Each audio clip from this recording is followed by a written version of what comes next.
Hai adik-adik semua, senang kembali bertemu dengan saya Mr. Beans.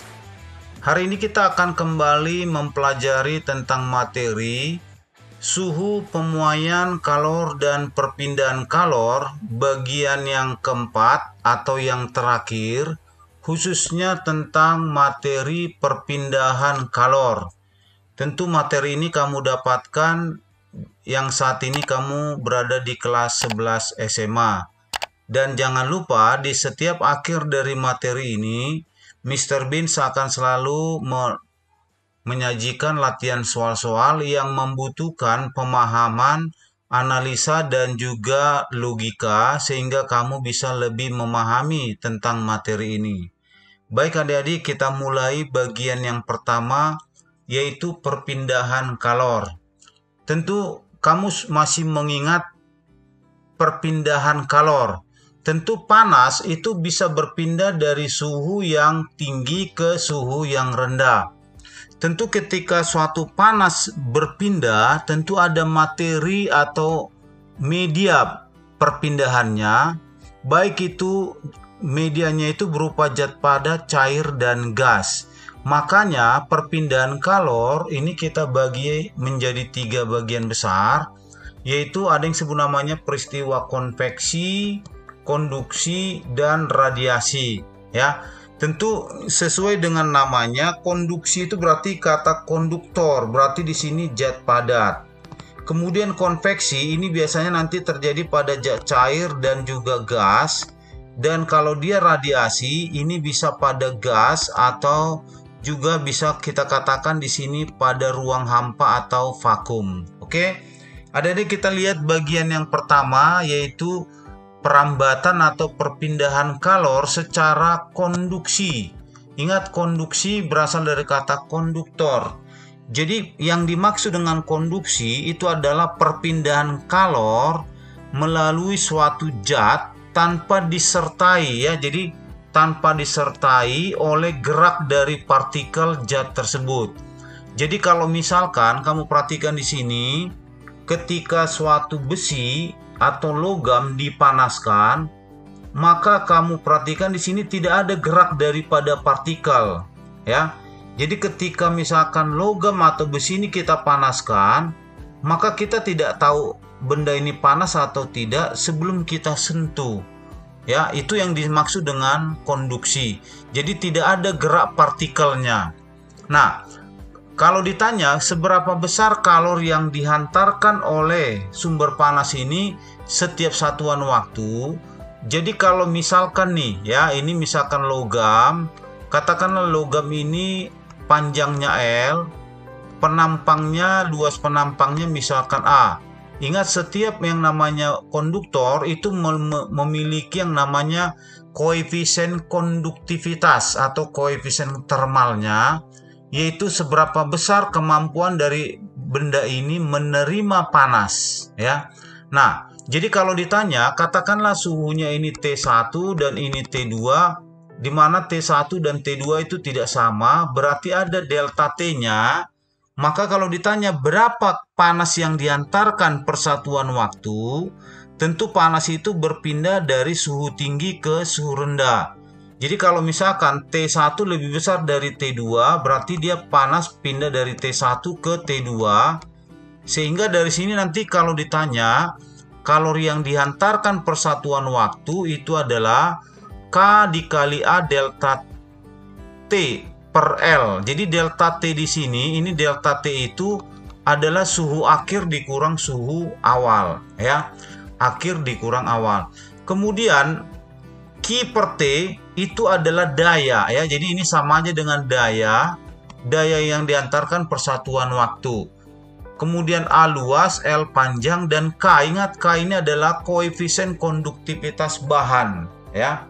Nah, kemudian kalau kita lihat aplikasi atau penggunaan daripada peristiwa konduktor ini atau konduksi ini, tentu dilihat dari jenis konduktornya, ya. Jadi yang namanya penghantar itu ada yang disebut namanya penghantar yang baik, namanya konduktor. Tapi ada juga penghantar yang kurang baik atau yang buruk, namanya isolator. Nah, Tentu yang namanya konduktor itu adalah semua jenis logam, misalkan besi, baja, tembaga, seng, dan aluminium. Jadi misalkan kalau kawat ya atau kabel itu biasanya terbuat dari tembaga karena dia adalah merupakan pengantar yang sangat baik ya. Bandingkan dengan misalkan isolator. Isolator itu berarti di luar logam atau bukan logam, misalkan kayu, kaca, wol, kertas, dan plastik. Nah, ini dia tentu ditinjau dari jenis pengantarnya.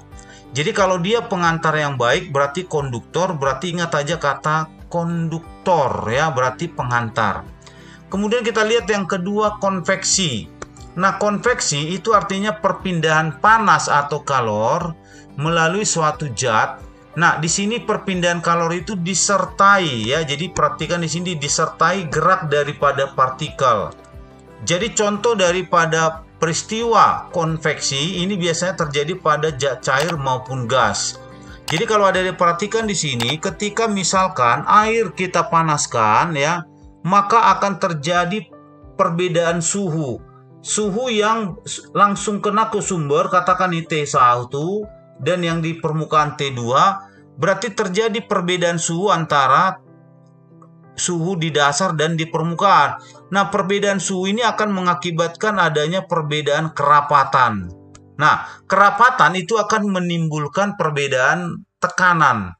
Nah, tentu tekanan itu, ingat selalu tekanan itu selalu bergerak dari yang tekanan tinggi ke tekanan yang lebih rendah. Nah, sehingga kalau ditanya berapa kalori yang diantarkan per satuan waktu, maka Q per T itu adalah H kali A kali delta T. Jadi Q per T itu adalah H kali A delta T. Delta T itu adalah perubahan suhu, berarti suhu akhir kurang suhu awal. Nah, jadi dalam hal ini H kecil ini menyatakan koefisien konveksi. Nah, ingat adik-adik, yang namanya koefisien konveksi ini nanti nilainya tetap. Artinya apa? Nilainya ini dia hanya tergantung pada jenis daripada zat. Zat di sini tentu ada yang cair dan ada yang berupa udara atau gas. Sama halnya tadi dengan konduksi. Jadi nilai konduktivitas ini juga tergantung kepada jenis daripada zatnya, ya. Tentu zat di sini adalah zat padat. Jadi misalkan ada perhatikan besi, baja, kuningan atau tembaga, walaupun panjangnya sama, luasnya sama, tetapi karena jenisnya berbeda, maka nilai konduktivitasnya ini adalah tetap. Jadi nilai konduktivitas ini hanya tergantung pada jenis daripada zatnya. Oke? Jadi tadi sama juga dengan konveksi, bahwa nilai H itu tergantung pada jenis zatnya. Nah, kemudian kalau kita bicara konveksi, ini ada beberapa aplikasi dalam kehidupan sehari-hari. Misalkan peristiwa terjadinya angin laut, ya, angin laut itu terjadi pada siang hari, di mana tentu kamu udah memahami konsep daripada zat. Siang hari itu darat lebih dulu panas dari air.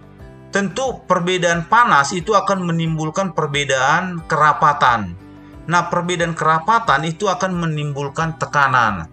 Ingat, suhu dia berbanding terbalik dengan tekanan. Jadi suhu di darat lebih tinggi dari suhu di laut. Akibatnya apa? Tekanan di laut lebih tinggi dari tekanan udara di darat, maka bergeraklah udara dari laut ke darat. Nah, sebaliknya juga terjadi dengan angin darat. Jadi angin darat itu ketika pada malam hari, berarti laut lebih panas dari darat, sehingga tekanan di darat lebih tinggi dari tekanan di laut, maka bergeraklah udara dari darat ke laut. Oke? Nah, begitu juga prinsip daripada misalkan radiator atau pendingin mobil. Begitu juga pembuatan daripada cerobong asap, tentu prinsipnya itu sama seperti tadi peristiwa angin, ya. Jadi adanya perbedaan suhu akan menimbulkan perbedaan kerapatan akan menimbulkan perbedaan tekanan. Nah, demikian juga pada proses kerja daripada lemari es atau kulkas, ya. Jadi terjadi di sini perbedaan antara suhu mengakibatkan perbedaan tekanan.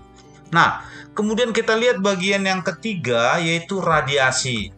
Tentu yang namanya radiasi itu sama dengan pancaran. Jadi pancaran kalor atau perpindahan kalor tanpa media ya, atau tanpa zat perantara. Berarti dalam hal ini dia bisa terjadi pada ruang hampa atau vakum ya.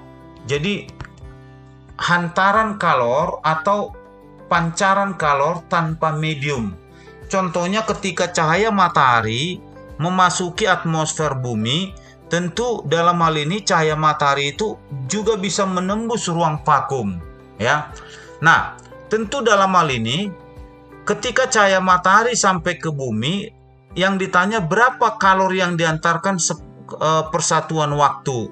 Tentu kalor per waktu itu sama dengan daya, itu persamaannya adalah E dikali dengan tau dikali dengan A dikali dengan T pangkat 4. Dalam hal ini tau ini disebut namanya koefisien atau tetapan Stefan Boltzmann yang nilainya 5,67 kali 10 pangkat minus 8 watt per meter kuadrat Kelvin pangkat 4. Kemudian T adalah suhu permukaan bendanya. Ini harus dalam satuan Kelvin. Jadi hati-hati untuk konduksi dan konveksi, suhunya bisa Celsius bisa Kelvin. Tapi khusus tentang radiasi, dia harus dalam satuan Kelvin. Artinya, kalau misalkan nanti suhunya masih diketahui dalam Celsius, kita rubah ke Kelvin, berarti langsung aja T ditambah 273 Kelvin. Nah, ini dia bentuk konversinya. Nah, kemudian E itu disebut namanya koefisien atau tetapan permitivitas ya. Permitivitas di mana nilainya ini dia antara 0 dan 1. Nah, kalau dia 0 berarti bendanya berupa benda yang cerah atau putih. Kalau dia 1, dia di sini warna gelap ya, atau dia warna hitam ya. Jadi nilai E lebih besar sama dengan 0, lebih kecil sama dengan 1. Nah, makanya kalau kita lihat bahwa benda yang permukaannya hitam atau kusam itu adalah merupakan benda yang penyerap atau pemancar radiasi yang sangat baik. Sebaliknya, ketika permukaan putih atau mengkilap, itu adalah merupakan benda yang penyerap atau pemancar radiasi yang sangat buruk. Nah, kemudian ada yang disebut namanya termoskop. Termoskop ini adalah alat yang digunakan untuk mengetahui atau mengukur seberapa besar kalori yang dipancarkan ya. Jadi alat untuk mengukur pemancaran kalor itu namanya termoskop. Oke, adik-adik bisa dipahami ya. Nah, kemudian kalau kita lihat nanti di sini dalam pemanfaatan pada peristiwa kalor itu misalkan kita lihat bagaimana prinsip kerja panci pemasak ya, panci masak. Tentu tutup daripada panci ini harus terbuat dari bahan isolator ya, begitu juga pegangannya ini harus isolator. Tentu ketika ini kita isi air, kemudian kita panaskan sampai mendidih. Tentu kalau ini terbuat dari logam, maka kita tidak akan bisa memegangnya karena panas dia ya.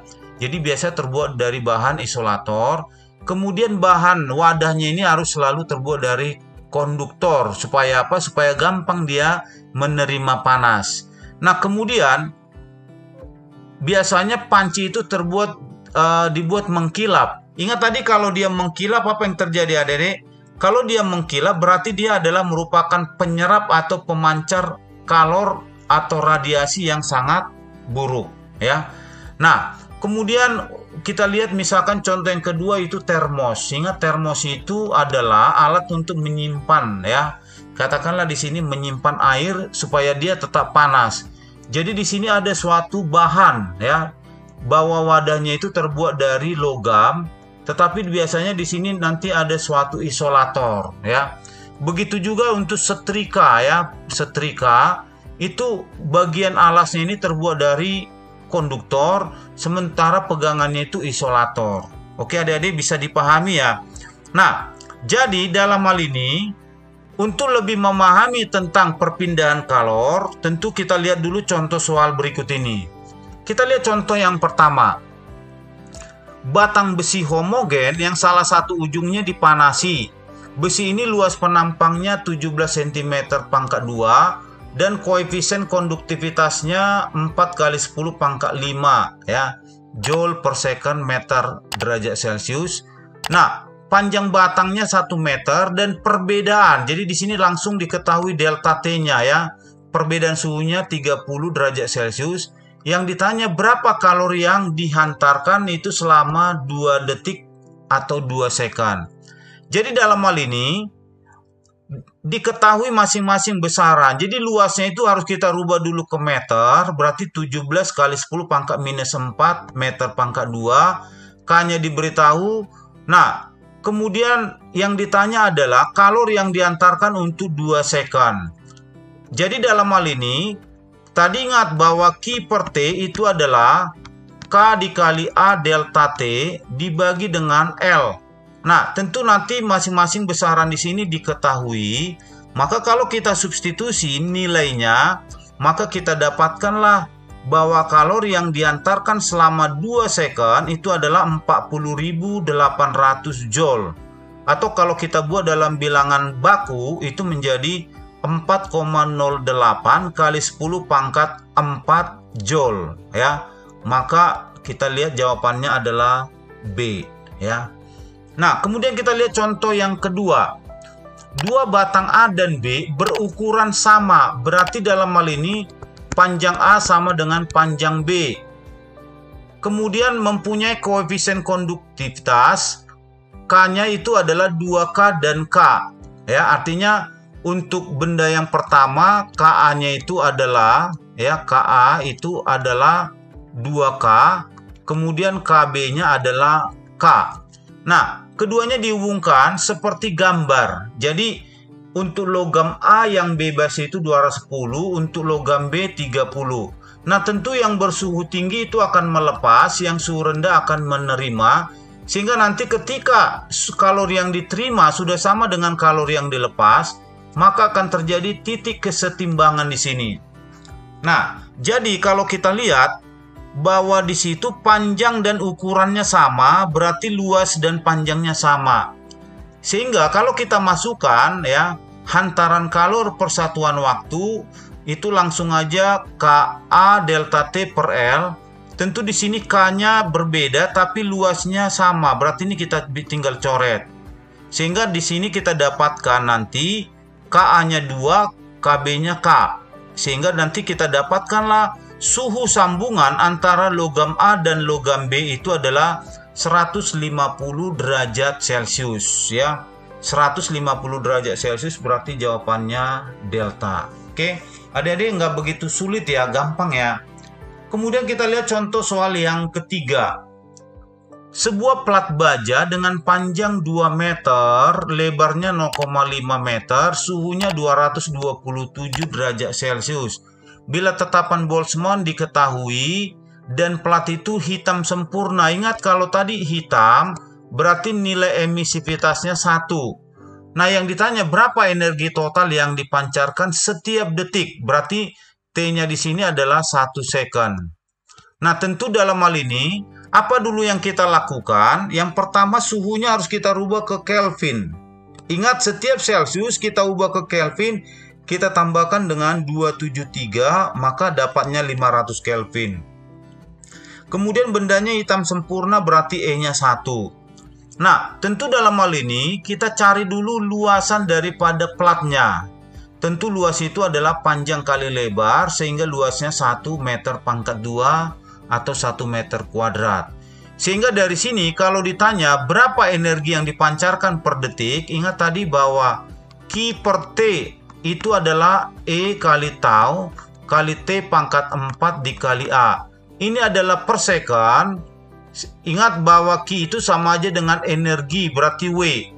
Maka kalau kita coba substitusi ke persamaan ini, maka kita dapatkan nanti nilai dari energi yang dipancarkan itu adalah 3543,75 Joule ya. Itu dia persamaannya. Maka jawabannya adalah C ya, 3543,75 543,75 Joule. Oke, bisa dipahami adik-adik ya. Nah, kemudian kita lihat contoh yang keempat. Lampu pijar bisa dianggap berbentuk bola. Ingat, kalau dia bola, berarti luasan bola itu apa? Luasan bola itu adalah 4 pi R pangkat 2 ya. Jari-jari lampu pijar 3 kali ya, jari-jari lampu pijar pertama 3 kali pijar kedua. Suhu lampu pijar pertama 67 dan kedua 407 derajat Celcius. Yang ditanya perbandingan daya. Jadi dalam hal ini, karena di sini adalah merupakan peristiwa radiasi, adik-adik harus ubah dulu suhunya ke dalam Kelvin ya. Berarti 67 tambah 273 jadi 340, dan T2-nya 407 tambah 273 dan jadi 680. Nah, jari-jari bola 1 3 kali jari-jari bola 2. Jadi dalam hal ini, ingat adik-adik, karena diketahui ya jenisnya sama, bolanya sama, hanya jari-jari yang berbeda, berarti E dan taunya kita tinggal coret ya. Nah, di sini karena diketahui jari-jari, berarti di sini tinggal apa adik-adik? Berarti P1 per P2 sama dengan A1 dikali T1 pangkat 4 per A2 dikali T2 pangkat 4. Tentu kalau kita masukkan A-nya di sini ya, berarti menjadi 4pi R1 kuadrat dikali T1 pangkat 4 dibagi 4pi R2 kuadrat dikali T2 pangkat 4. 4pi-nya coret, maka tinggallah persamaan ini adik-adik ya. Jadi R-nya sama, kita sama-sama kuadrat kita keluarkan.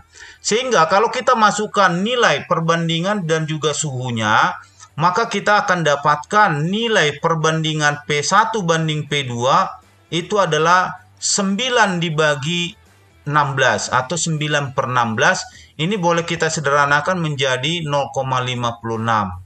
Jadi P1 banding P2 ya, itu perbandingannya adalah 9 dibanding 16. Oke adik-adik, kalau kamu kurang memahami atau kurang paham tentang materi ini, kamu bisa tanyakan di kolom komentar. Nanti Mr. Beans akan menjawabnya. Oke, demikian yang bisa Mr. Beans sampaikan. Terima kasih, tetap semangat. Thank you.